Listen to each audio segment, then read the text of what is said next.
Bonjour Amélie, tu es coach et conférencière en motivation et experte de prise de parole en public. Tu peux nous expliquer un petit peu ton parcours?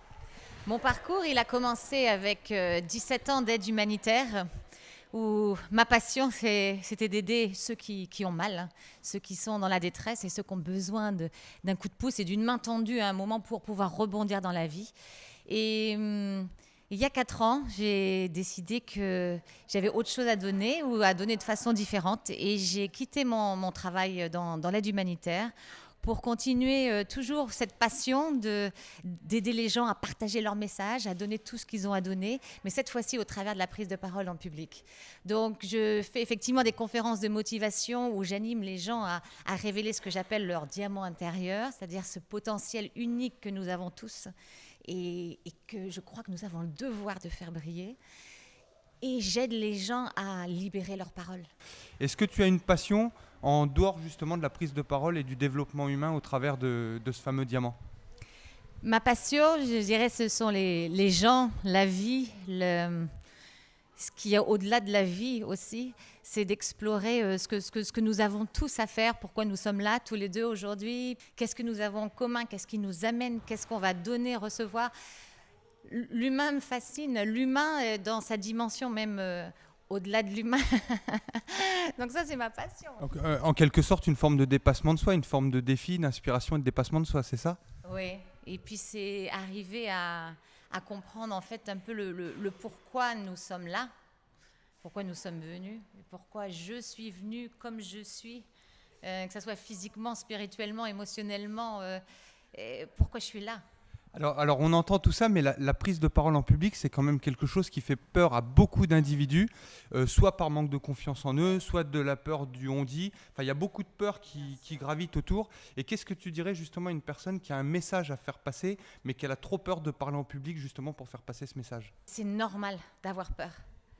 Si je ne suis pas stressée, le jour où je serai plus stressée avant une conférence, je changerai de travail. Parce que le stress, c'est de l'énergie, et le stress, c'est parce que on a envie de donner quelque chose. Et donc, quand on parle en public, on s'expose. Déjà, on s'expose physiquement. On est là, debout devant quelqu'un, ou même assis, on est habillé d'une certaine façon, on présente d'une certaine façon. Donc là, du coup, il y a une partie de nous qui va avoir peur du jugement, ou qui va être jugée d'ailleurs. Après, il y a le contenu. On expose ce qu'on dit, on expose notre message. Est-ce qu'il va être reçu? Est-ce qu'il ne va pas être reçu? Est-ce que ça va plaire? Donc, c'est normal d'avoir peur. Maintenant, comme tu l'as mentionné, on pense à ce que vont dire les gens, on a envie d'être aimé, ça c'est un peu tout dans la vie, et c'est ce qu'il faut lâcher. On n'est pas en train de parler aux autres pour être aimé. Ça c'est notre histoire. On est là pour donner aux gens. Donc qu'est-ce qu'on leur donne? On leur donne notre message. Et notre message peut ne pas être apprécié, c'est OK, mais on a rempli notre fonction. On a tous eu cette relation amoureuse où on a tout fait pour que la personne continue à nous aimer, et puis cette personne ne nous aimait plus et cette personne nous a quittés. Non, on a tout fait. On a même changé des fois d'apparence extérieure, on changeait notre façon d'être, on faisait des blagues alors qu'on n'était même pas drôle. On n'était plus soi pour plaire à cette personne. Ça n'a jamais marché, ça ne marche pas. Donc la même chose en prise de parole en public. On est là avec un message, on est là avec soi. Et on gagne à chaque fois qu'on amène qui on est. Il est possible que les gens ne nous aiment pas, mais notre message va passer. Les gens vont apprécier l'authenticité et la qualité du message, même s'ils nous détestent profondément. Et c'est ça qu'on veut. Donc si je résume en quelques mots, tu utilises un petit peu la peur comme un levier, comme une puissance, comme un pouvoir, pour faire passer justement ce message, qui plaise ou qui ne plaise pas, en quelque sorte, tu considères ça comme un pouvoir. La peur, elle est là, c'est une énergie. Donc c'est comme on va la transformer. C'est-à-dire on met peur, déjà on lui met une étiquette. Donc moi ce que j'aime me dire, par exemple, 20-25 minutes avant de parler, j'ai le trou de mémoire complet. Je ne sais plus, je sais plus comment ça commence, je ne vois plus mes parties, j'arrive plus à voir mes notes. Donc au début, quand j'ai commencé à parler, c'était la panique. Je faisais et j'essayais de me souvenir, et plus j'essayais de me souvenir, ça venait pas. Et là, ce jour-là, j'ai appris, je dis, mais Amélie, cette énergie, qui est du stress, c'est une énergie. Donc, comment tu vas la transformer en adrénaline? Et je me suis aperçue qu'en fait, plus le trou de mémoire commençait avant, plus j'arrivais avec une énergie incroyable sur scène. Donc quand je commence à voir que je ne me souviens plus de ce que je vais dire, là je me dis génial, je ne sais plus de rien du tout.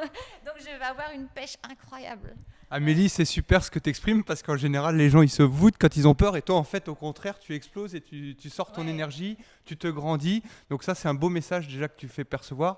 Si tu avais 1, 2 ou 3 mots supplémentaires à donner en guise de conseil aux gens pour qu'ils se sentent juste simplement mieux dans leur vie, simplement mieux dans leur vie. Ben, je dirais les mêmes techniques, c'est pour ça que je suis fascinée par la prise de parole en public, c'est que les mêmes techniques qu'on applique pour être plus à l'aise quand on parle en public, elles nous aident dans la vie à être mieux. Et donc tu l'as fait toi-même, tu l'as bien décrit, quand on a peur, et c'est normal, ou quand on est fatigué, on a le corps qui se voûte. Et moi des fois je parle, bon ça fait 1 heure, 2 heures, et ben voilà, je vais avoir le dos qui se voûte. Bon là j'exagère un petit peu pour que ça se voit plus. Hop, il suffit juste de passer les épaules en arrière. Puis tu te redresses de quelques millimètres et puis voilà, c'est juste rouler les épaules en arrière.